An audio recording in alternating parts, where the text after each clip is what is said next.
नमस्कार दोस्तों, स्वागत है आपका अबेंडेंस चैलेंज डे 17। साथियों, कल डे 16 के अंदर जो बताई गई तकनीक के बारे में बहुत सारे लोगों के मैसेज आए।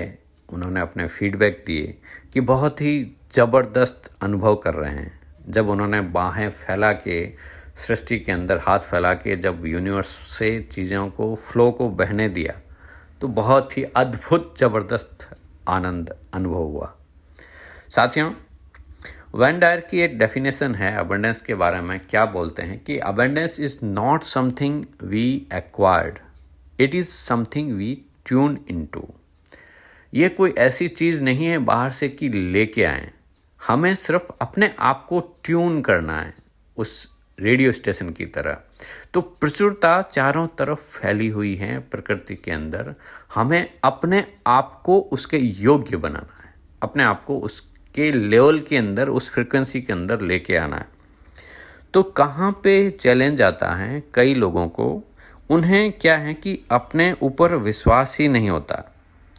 उनको विश्वास होता है कि क्या पता मैं आई एम नॉट वर्दी। उत्तम चीज़ों को पाने के योग्य होना, क्या आपको विश्वास है कि आप इस योग्य हैं कि आपकी इच्छा पूरी हो सके? यदि नहीं तो आप कभी भी अपनी इच्छाओं को पूरी नहीं होने देंगे। आपके नियंत्रण से परे ऐसी परिस्थितियां उत्पन्न होगी जो आपको परेशान कर सकती हैं। तो इसके लिए क्या करना है, एक छोटा सा टिप्स रहता है। इसके लिए एक अभ्यास करना रहता है, एक अफर्मेशंस जैसा है। आपको अपने भीतर सबकॉन्शियस में बार बार रिपीट करना है कि मैं योग्य हूँ, आई एम वर्दी। मैं योग्य हूँ उस हर चीज़ को पाने के लिए जो चारों तरफ फैली हुई है।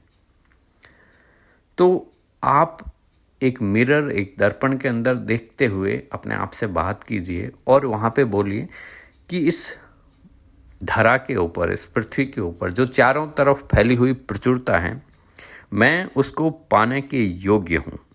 मैं उसे अब दिल से स्वीकार करता हूँ। फिर अपनी भावनाओं को देखें कि आप कैसा महसूस कर सकते हैं। हमेशा आपकी भावनाएं और आपके शरीर में क्या चल रहा है उस पर ध्यान दें। क्या यह सच लगता है या आप अब भी खुद को अयोग्य मान रहे हैं? यदि आपके शरीर में किसी प्रकार की नकारात्मक भावनाएं हैं तो फिर से दृढ़ निश्चय लें कि मैं अपनी चेतना में मौजूद उन विचार स्वरूपों को छोड़ता हूँ जो मुझे अच्छी चीज़ें पाने से रोक रहे हैं। और फिर से यह हर बार दोहराएं कि मैं प्रचुरता जो फैली हुई है चारों तरफ, उसको पाने के योग्य हूँ। इसे बार बार दोहराएं जब तक कि आपके विश्वास आपकी भावनाओं के अंदर न उत्पन्न हो जाए। और ये छोटे से अभ्यास से क्या होगा कि ये बीज हैं साथियों, यह बीज लगाने जैसा है कि एक छोटा सा बीज अगर आप बोएंगे ना तो वह हाथों हाथ, उदाहरण के लिए एक क्षण आप ये सोचिए, किसी टमाटर के एक पौधे के बारे में सोचिए। एक स्वस्थ पौधे पर सैकड़ों टमाटर लगे हुए हैं और टमाटर के उस पौधे जिस पर इतने टमाटर हो तो प्राप्त करने के लिए हम क्या करते हैं? ये कहाँ से शुरुआत होती है? एक छोटा सा सूखा सा बीज है। हालांकि वो बीज टमाटर जैसा नहीं दिखता है या कोई भी फल उसके जैसा बीज नहीं दिखता है, नहीं उसके अंदर कोई स्वाद है लेकिन हम अच्छी तरह से यह बात के ऊपर विश्वास करते हैं कि यह जब इसको उपजाऊ मिट्टी में डाल देंगे, पानी धूप देंगे, तो उसमें से जब पहली कॉम्पल निकलेगी ना तो आप यह कहेंगे कि यह, हाँ, अब यह पौधा निकल गया है, अब तो सब चीज़ें हो गई, और आप खुशी से उसको बढ़ते हुए देखेंगे। और बीच बीच में क्या है कि उसके आसपास जो भी झाड़ झंखाड़ उगेगा, जो भी वीड्स हैं, उसको आप निकालते रहेंगे और धूप पानी देते रहेंगे, सब चीज़ें।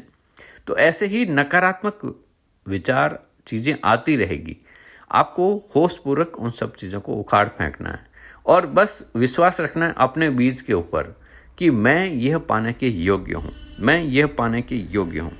और धीरे धीरे आपको एक नया अनुभव मिलेगा कि आपके अवचेतन मस्तिष्क के अंदर वह चीज़, जो एक बीज जो है ना, वो नई प्रतिज्ञा जैसे हो जाएगा। और इसकी शुरुआत हुई है सिर्फ एक छोटे से बीज से।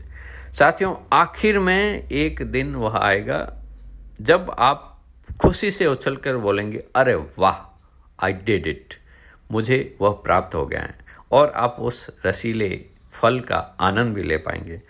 तो साथियों, ऐसे ही इस चारों तरफ फैली हुई प्रचुरता का आप आनंद लीजिए, अनुभव कीजिए और फीडबैक दीजिए मुझे कि आप कैसा महसूस कर रहे हैं, और अपने आसपास लोगों के साथ शेयर करें इसको, ताकि उन लोगों को भी इस प्रचुरता का आनंद का मज़ा आ सके। आपका साथ व सहयोग के लिए धन्यवाद, हृदय से आभार। कल फिर मिलते हैं डे 18 के लिए।